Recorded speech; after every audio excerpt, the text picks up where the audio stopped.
this customer wanted a bag that looks like it was made during an apocalypse. They wanted a bag that looks like they came to me and traded me old canned goods or something Fallout, Last of Us related. I'm not sure what. But I did some samples. They were like, yeah, make it a little more handcrafted looking. So I'm going to make it in this video. We're going to make an apocalypse looking bag. It's going to have some bad stitching and a lot of layers. I think it's going to look pretty cool. I'm using, this is some Hawaiian horse butt. It's got like really nice grain to it. Really thick, really beautiful stuff, really affordable stuff. And then I'm also going to dig into, I put this wet mold out, and they designed it to be used as like a double tray, but I love using these pieces individually as bag parts. Like, that's such a nice shape. That's actually what I made that out of. So yeah, let's get into it and see what we come up with. So I'm going to get this wet leather in the mold and set up so we can have our pieces to make our bag. I have wet leather here, soaked all the way through. I have the positive of my wet mold is in the center. The frame goes around the outside, and we're just using the clamps to tighten down. This is not going to be an intensive wet molding video. If you need to know how to wet mold, I have other videos. Just search the channel for this. And once everything's dry, which usually takes about a day, we'll pop these out of the molds. And you can see, we didn't even use this one. I have a nice sort of pen case sized wet molded piece of leather here. Now we need to trim these down, but we want to make sure that we have enough of a flange to both glue and stitch on top of our other piece. Let me show you how I do that. So to cut this flange, I'm going to take my dividers here. I have this set to like 1/2 centimeter, but you can do however wide you want your flange. And I'm just going to trace this around to give me a line that's equidistant from the wall of my wet mold. I'm going to take my straight edge and very carefully, I'm going to trim this. Now, again, I can't stress this enough. You want a really sharp blade, but you want to go very slow and methodical and watch your fingers because you're cutting a 3-dimensional object here. And once leather's been wet molded, it feels just a little different than cutting it if it's just dry. So it's not going to behave exactly as you know it to when it hasn't been wet molded. And I'm only doing 3 sides because this top part, I used a smaller piece of leather in the beginning there because we knew we weren't using the whole thing.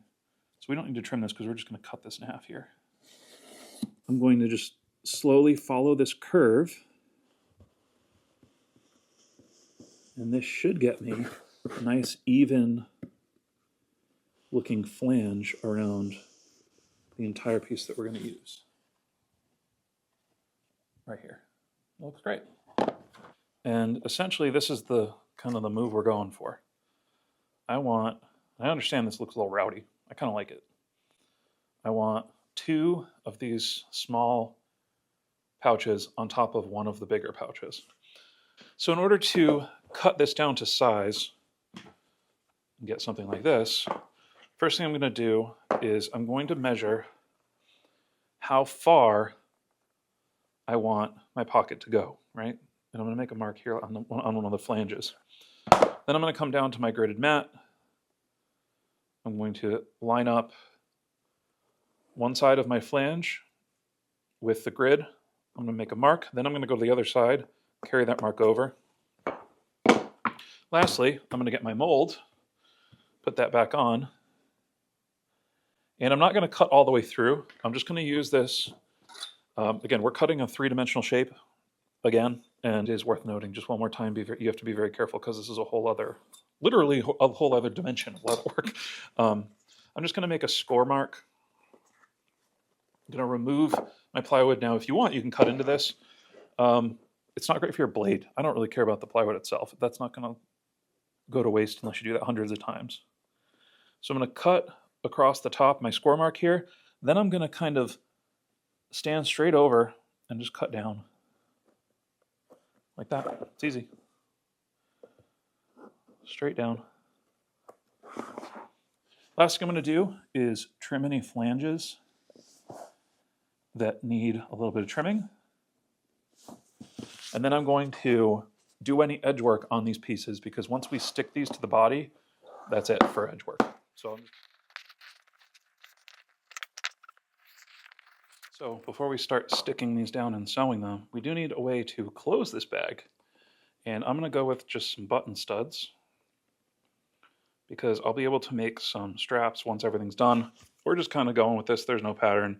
So if I install button studs, I'll be able to make a flap and then just size what I need for little straps to come down. Plus, with the two front pockets, I think it'll look cool. To punch these holes, I'm going to use my cutting board, and I'm just going to use this on a corner like this. You don't have to get fancy with it. Again, the reason that we're making this bag in this style is because I kind of looked at what I had for materials, what I wanted to do. Nothing about this needs to be perfect. This isn't fine French leather work. I'll install my button studs with a flathead screwdriver or press, depending on the type that you have.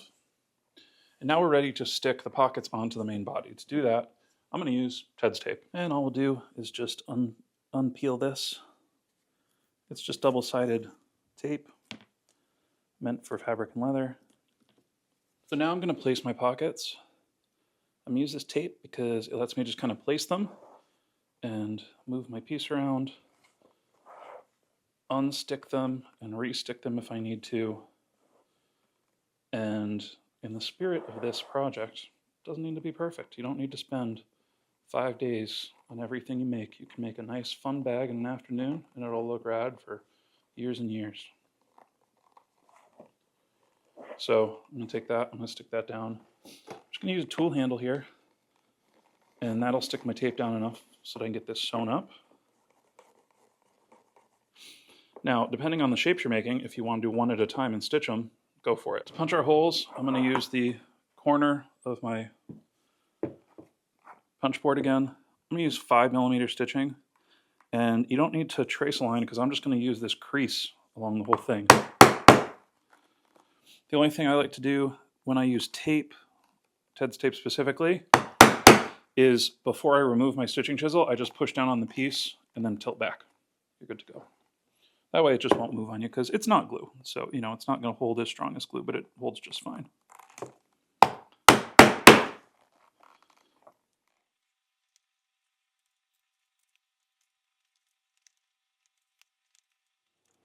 If you get the bag wet mold, actually I don't think you need to buy the wet mold. This template is on Belko Guy's website, so I'm going to use this. It's designed to fit perfectly with the small bag wet mold, so that'll work good for our back because that's the wet mold we're using.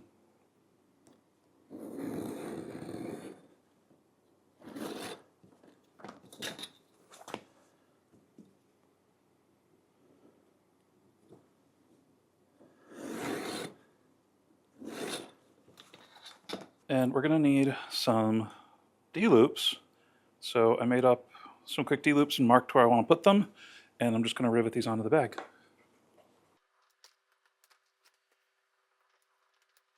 Once we have this all taken care of, we can glue the seams of our back flap and the seams of our body and get those stuck together ready to sew.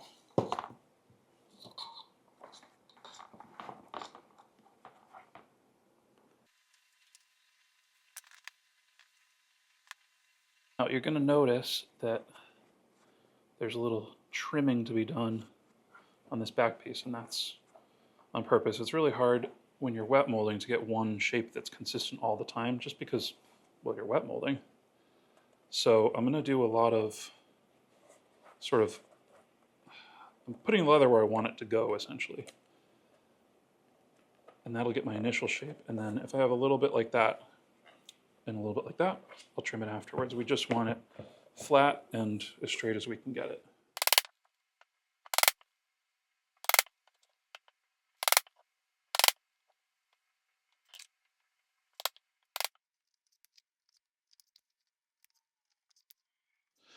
And once our edges are done, we're going to need a closure. So what I've done is I've measured the distance between these two button studs, and I've punched 2 holes, and then I made a couple of these little tabs with a hole and a slot that will work with our button studs. So I'm going to use just 2 little rivets here.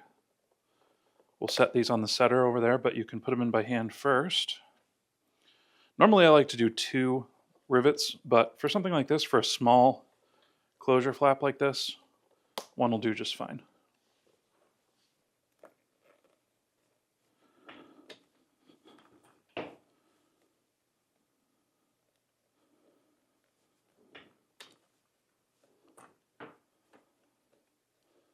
And here we go. So here's our apocalypse bag. I think we could definitely make a living bartering for these things. And I have a couple more that I'm working on here, so you can do these just in little single layers as well. This one's cool. Let's open it up. So you have your 2 sort of pen, whatever you want to put in there, pockets, and then 1 big pocket that'll hold wallet, keys, phone, whatever. And then your dual closure. You can't really open one or the other, but you could put a slit down here and do a single side open. That might be cool. I feel like people email me a lot trying to get things perfect, asking how, and it's like, just make this stuff. It's gonna last forever anyway. And you get to get out a bunch of really cool ideas without worrying about the craft perfection. Like once you do get everything right, you can make something like this where you have a little more refined craft, if that's what you want. If you want to make stuff like this all the time, there are brands that make a very good living making stuff that's like this, that's imperfect on purpose. If you can make things at all levels of craft, go ahead and make stuff that looks like it was made during an apocalypse. Go ahead and make stuff that's branded and has style. I think leatherwork is missing a lot of that these days. And so that's why I wanted to make something like this. So all of the wet molds and all that stuff, you can use any sort of wet mold to make a bag like this. There's some in the description if you want to check them out. Otherwise, thank you so much for watching. I'll see you in the next one.